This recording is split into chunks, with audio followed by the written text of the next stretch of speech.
What's going on, everybody, and welcome to J Sports Seattle. In this video, I'm going to be going over the Seahawks game on Sunday. We did not walk away with the dub, as we all know. I'm sorry that this video was a couple days late. I was supposed to make a post-game video, but I got caught up with stuff. But here I am making the video. I'm going to talk about overall performance by both sides of the ball, and who I think deserves the blame in this loss, and what we can do to bounce back and get the dub at home against the Cardinals on Sunday. So if you like the video, make sure to like, comment, subscribe, and share for more Seahawks and Seattle sports content. And without further ado, let's get on with the video. Alright, so as you all know, we lost 13-17. Very, very bad day offensively. Probably the worst offensive day that we've had, honestly, since we traded Russell Wilson. Like, I'm going to be honest. You can sit here and throw week 1 against the Rams, but even then, I feel like we had a better day offensively than this game. This game was really, really bad. Actually, no, I would say that game was still worse because that this game we actually outperformed the Bengals offensively, but we just couldn't convert. But the offense lost us this game. The defense played their hearts out this game against a Bengals team that has struggled the first few weeks, but has found their footing and shown that they are still, a really, really good offense. And we couldn't capitalize on a good defensive outing, and that's on the offense. Who I think deserves the blame. The O-line I feel like deserves the blame. We allowed 4 sacks, and 13 quarterback pressures, which is not okay. It seems like we did worse with our starters back in. So I don't know. We got to figure that out because that's not good. But I will point fingers at Geno Smith. Geno Smith deserves a lot of blame for this game too. I honestly think that this is Geno Smith's worst game as a Seahawk.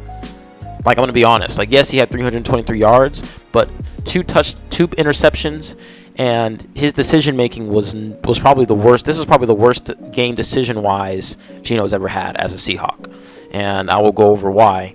But first, we got to go over the defensive performance.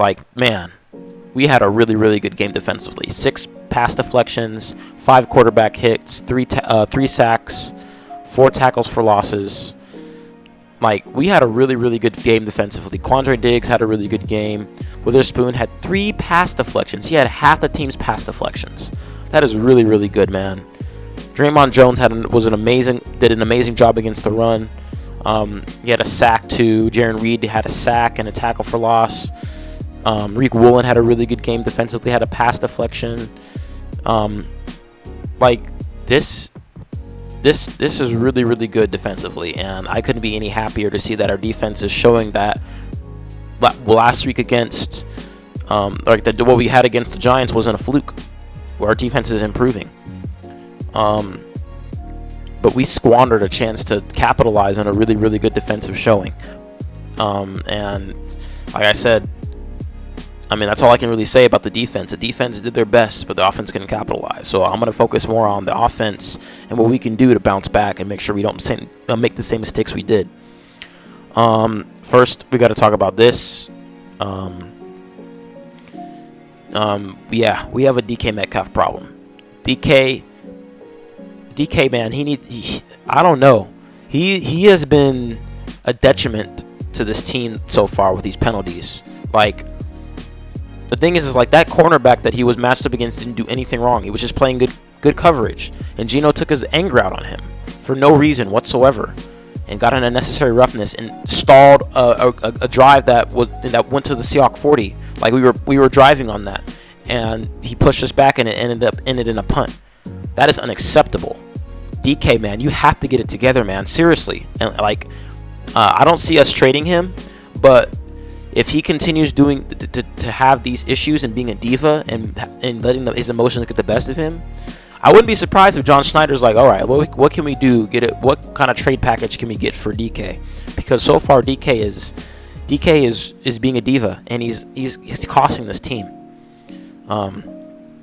As you know, we had that taunting. Here's a list of the penalties he's had so far. He had that taunting in week 1 that squandered a potential chance for a comeback. and he had an offensive face mask against the Lions. He had an illegal blindside block against the Panthers. We had an offensive holding that stalled, that brought back a really good play that would have been a first down against the Giants. And then in this game, we were on our 40, and we were gonna push, but we didn't. It was second and down, second down and 6. Like we were gonna convert that no matter what on our own 40, pushing, and he got an unnecessary roughness because he let his feelings get the best of him. Like I said, DK, you need to set an example for these. You have to set an example for these rookies, for Bobo and for JSN, because this is unacceptable, man. You need to be a leader for the wide receiver core, and so far you're not. You're not showing that you can be a leader right now. And I know you relinquished that to Gino, but you still need to be a veteran presence and show the rookies how it's done. The rookies I feel like JSN outplayed DK in this game. I feel like he did. And that's not okay for DK. And I'll get to that in a second, to why JSN outplayed him. But not okay. But I mean, this is potentially deeply unpopular tweet, and I don't agree that we should trade DK. But then again, if John Schneider believes that he can get a massive package out of trading DK, I mean, that's that may happen. We'll see what happens, but I don't think it'll happen, considering that we paid him a bag. And he's important in this offense, but you never know, man. You really never know. This is the NFL. It is a business. So, yeah, DK has gotta. He needs to get it together, because this is not okay. And then moving on to Gino. Like I said, Gino's part of the reason why we lost this game. Like I said, this is the worst game that Gino has had as a Seahawk. Decision making wise, this was definitely far from his game, and far from his best. And he admitted that this game was all on him. He took the blame for the loss. I'm glad he did that. And hopefully he can look at the film, look at what he did wrong, and know that he can't make these same mistakes, because it's not okay. But this is the one that really, really hurts. This is the one that really hurts right here.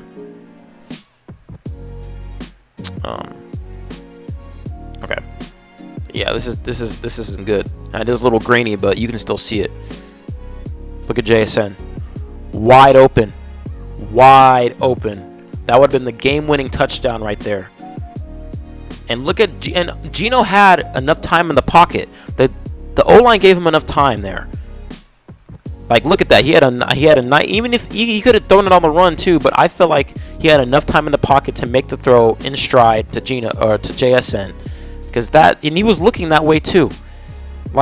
That's not okay, Gino. You have to keep your eyes down the field and get rid of that ball. If JSN drops it, at least you made the play, but you did not make the play, and thus that blame goes on you. And Gino cost us a game right there. So, even though the O-line had 4 sacks against us and 13 quarterback pressures, Gino deserves a lot of the blame as well too, because there were many times he even missed DK on a wide open touchdown in the first half. He missed 2 wide open touchdown plays, and that you can't blame Shane Waldron. Shane Waldron called called a good game. I think Shane Waldron is proving that he is an elite offensive coordinator, but Gino's not really proving that he's an elite quarterback so far, and he's got to realize that you can't do this. He's got to bounce back. He needs to revert back to last year when he was airing it out. Remember last year he was always airing it out. He led the league in deep touchdown passes. He's got to go back to that, and I feel like that. Us having our backups in has made him not be able to do that, because he had to get the ball out quicker. But you had your tackles back in, and they gave you enough time when it mattered. So Gino, you have to step up, man, and you got to live up to those incentives. If you want to get your incentives, you got to step up and make these plays. And this was bad too, but he got sacked, so really wasn't much we could do there. But yeah, like I said, Gino and the O-line are the reason why we lost this game. And like I said, I hope he can bounce back. What I want Gino to do is I need him to look for those deep shots. Look for JSN, man. You need to start getting JSN more involved. I know he's a rookie, but you told him, I remember in that mic'd up, you told him that you need him to step up and that you will look for him. So far he is stepping up and you have not looked for him. And that's not good. That's not good. And you did, I mean, to be fair, you did say that if you didn't get him the ball, it's on you. And it is on you. So you gotta give him the ball, man. Because JSN would have had that walk-off touchdown, and that would have been his first big game. He had a really good game leading up to then. I can't even blame JSN for that. He had a really good game. So you gotta improve, Gino. Gotta. And yeah, like I said, like 13 pressures. Sam Hubbard had 9 pressures. That's not good. We gotta improve. O-line's gotta improve. So that's all I gotta say. I mean, like we gotta improve our O-line, and hopefully we can bounce back again on Sunday and get a win against the Cardinals at home. But I think that's all I have for this video. I will make another. Sorry about that. I need water. I will make another video later on in the week previewing the Cardinals game. Comment below on your thoughts of this game, and how you think we can, if you think we can rebound against Sunday, and how we can. And if you like the video, make sure to like, comment, subscribe, and share for more Seahawks and Seattle sports content. Thank you for stopping by. Have a good night, and go Hawks, go Mariners, and go Kraken.